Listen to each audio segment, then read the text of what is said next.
Hi guys, welcome back to my YouTube channel. If you're new here, my name is Mazida. I'm a literary critic. I read books and I review them, mostly African literature. And what I do for you is that I give detailed reviews of this book so that you don't have to read them completely. And when you're listening to my book reviews, you have to rest assured that you're getting most of the details that you can possibly get from the book and all the most important information. If you're new here, please like my videos, subscribe to my channel, and turn on your post notifications so you can get notified when I post new videos. You can also share to your friends whom you think would be interested in literary videos just like this one. And you're welcome.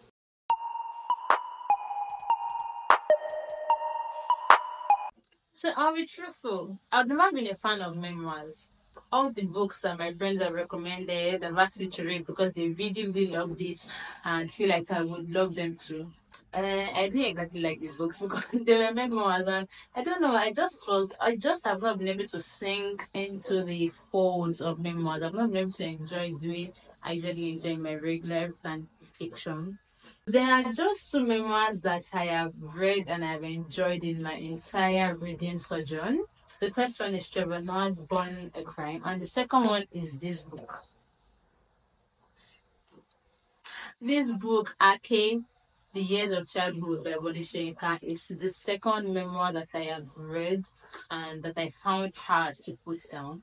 One thing I noticed when I was reading Trevor Noah's Born a Crime is that I didn't want to put the book down. I wanted to finish it. It just had something inside that kept pulling me and pulling me and pulling me into the pages. And that was exactly how I felt when I was reading Ake by Wole Soyinka.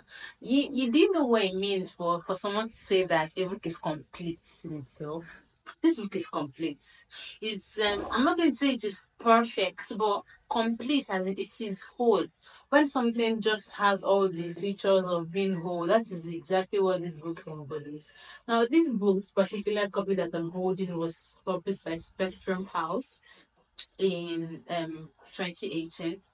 Now, Ake, the End of Childhood by Wole Soyinka was initially published in 1981 and it has been reprinted up to 2018. This particular print I'm holding was published by Spectrum House. The book won the Africa's 100 Best Books of the 20th Century. Wole Soyinka is a Nobel laureate, as everybody knows. So you can only assume that this book is it's just I don't know whether to call it one of a kind because almost all of Wole Soyinka's book are one of a kind. But one thing I noticed about his writings is that he uses exquisite language, like language that are for the higher class. So if you've not attained or if you don't have a dictionary beside you, you might not be able to understand all his vocabulary. But with this book, because it's like because it is a member of his 11 years, it actually used language that would be understandable by, I mean, young adults can actually read this. Teenagers can read this book and still really understand. Now, the first time I came across this book was when my friend introduced it to me. She read it and she really enjoyed it, and I was like, Mazida, you should really read it. And I started to read it. But I didn't go on. I don't know what happened. I just did not continue. But then I just said, I have to read this book again. Everybody has read Aki. I'm sure the only person who has not read Aki. So I picked it up and then I read it this week. Like usual, I'd like to give a brief synopsis of what this book is about. It's the life story of the one of the great writers that we know in Africa, Wole Soyinka. It's a narration of his first 11 years, the 11 years that he first spent on Earth before he went to secondary school, basically. So it was when he was living in Aki, Abeokuta with his family, with his elder sister, to know his mom, that he nicknamed World Christian, but the actual name is Eniola, and with his dad, who is popularly called Essay, as in Essaay, but whose actual name is Ayo. So Ayo and Eniola Soyinka, and his elder sister, Tino Soyinka. To give an actual step by step synopsis of this book is actually going to take days because it's an actual narration. It's like something that happened gradually. So this synopsis is not going to be it's not going to be like a gradual narration the way Wole Soyinka actually gradually narrated his life in this book. But there are like some significant events that happened during his childhood. Like the very first time, like he was always a curious child. He wanted to know a lot of things and he was always asking a lot of questions. So, and then he started wondering why his sister Tinu was going to school and why he was not yet going to school. So one day when they were preparing Tinu to go to school, he made up his mind that he was going to go to school also. So he made sure that Tinu and her guardian were already like some meters ahead of him, and then he wore his clothes that he thought was most similar to the school's uniform, and then he carried his father's books and then he followed them unknowingly to them. And then when he got to the school, he just sat down beside his sister, and then the person that took Tinu to school like, what are you doing here? You're usually still, you're not yet even 3 years old. So, and then the teachers and students were laughing at him until the headmaster of the school came to check what was going on. And the headmaster was the only person who did not laugh at him. So the headmaster told him that you can stay, but if you feel like tomorrow you can feel like you just want to play at home, so you don't really have to come. So they welcomed him, but they didn't make him feel like he was obligated to stay in class because he was not yet of the age. His hand could not help the other years. He was not yet of the age to start attending school.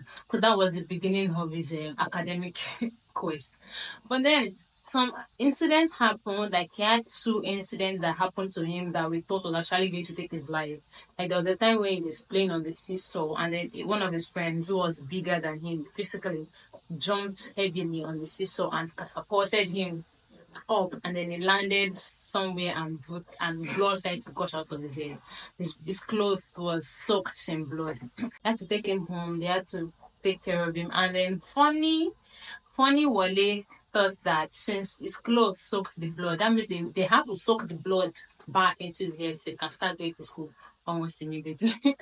But they took care of him and it was better. And then the second incident was when he was playing with this same friend at school, and then they were chasing each other only for him to run into the raised blade of the cutlass. Someone was cutting grass and then he was running from behind. So when the person raised the cutlass, it was just behind. It was like a coincidence. So I mean, everybody thought Wole had already lost that eye, but then when they laid him on the table, they realized that he could actually open the eyes. It was like, oh my God, miracle child, miracle child. So he survived that incident. And then this other incident that was notable was when a band was passing in front of the house, and he he felt attracted to the noise, and then he wanted to know what they were all about. And then he walked with them until they got to Ibarra, I think. And that was when he realized that the band had disbanded and they left only him. But then because the person who led the band knew his father had took him. He walked miles away from home. That's the highlight. He walked and walked, and he didn't even feel like he walked until he got to the destination and he realized that his legs were starting to fail him. And they were already looking for him at home. So when they took him back home, everybody was really happy. He slept for long, and then when he woke up, was like, I'm hungry. So they had, I mean, everybody thought that Wole Soyinka was already lost. Imagine not having a Wole Soyinka. Like that's an enlightenment. Then that was like another notable event that happened when he was younger, and that was when he was about 5 years old. And then he remained a curious child. There was this time when he invited his friends over for his birthday, but he didn't tell anybody at home. He didn't tell anybody why he was going to invite his friends. His mother just came back and saw that Wole has come back from school, and then he has like he has like 10 of his friends, and everybody was sitting down waiting for birthday. Like vegetable rice, cake, chin chin, and all that. But nothing was happening because nobody knew that he was bringing home his friends. But then his mother had to now start planning. She had to tell him that next time if you're bringing people home, you have to inform the house that you're bringing your friends so you can prepare adequately for your birthday. And his academic sojourn continued. He remained curious, he remained a questionable person. But one thing that he noticed was that his parents were not always willing to answer his questions. So that continued to pique his curiosity. There was also this time when they went to their family home in Ishara, and he was given incision by his grandfather. He was given incision. It's what Yoruba people call bere on his wrist and on his ankle. So it was to fortify him because they knew that he was going into the academic world and was going to meet people who would be older than him. Like he was going to be 11 when he entered, and then they were sure that when he gets there, he would meet people who are like his elder brothers, even people who are old enough to be his father. So they felt the need for him to be really fortified. And I can actually really relate with that because even in like our modern present academic world, like the young persons really have to struggle a lot before they can attain the level which some persons have already attained. It's like the ones who are already there don't want people to join them. So that's actually really good. And then it was during his childhood that the Egba Women's Union formed, which was later known as the Abeokuta Women's Union. So because he always wanted to know, he was always moving with the group. He wanted to know what was transpiring. The group initially started as a group of women who wanted to educate women on how to better their lives, and then it grew into teaching them how to read and write, so they don't get cheated at home or in the marketplace. And then all of a sudden, it grew to a movement that wanted to abolish taxation for women.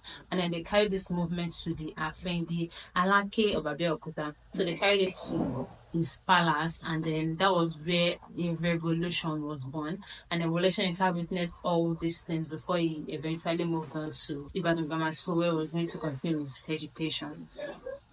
And we were told that the school is owned by the missionaries. Their uniforms have no pockets. They're expected to answer to their principal by sir, by saying sir, and to his uncle Daudu, who was the principal of the secondary school he was going to before he would eventually go to Ibadan. The principal felt like it was a way of introducing the boys to slavery, and he disputed of it. But eventually, Wale was going to go to the school. That was how like one event led into the other in Wole Soyinka's 11 years of childhood. It was a really enjoyable story. I did not want to put it down. Believe me, I started reading it on Monday and then I finished reading it on Thursday. I took my time to read it. So I was going to be able to come here to give a detailed book review. One thing that I noted in the book is that the use of imagery was quite tough. So if you're not somebody who is patient enough to actually picture his words, you might not exactly understand his imagery and symbolism. So yes, he always wants to describe so you can get a picture of what he's talking about.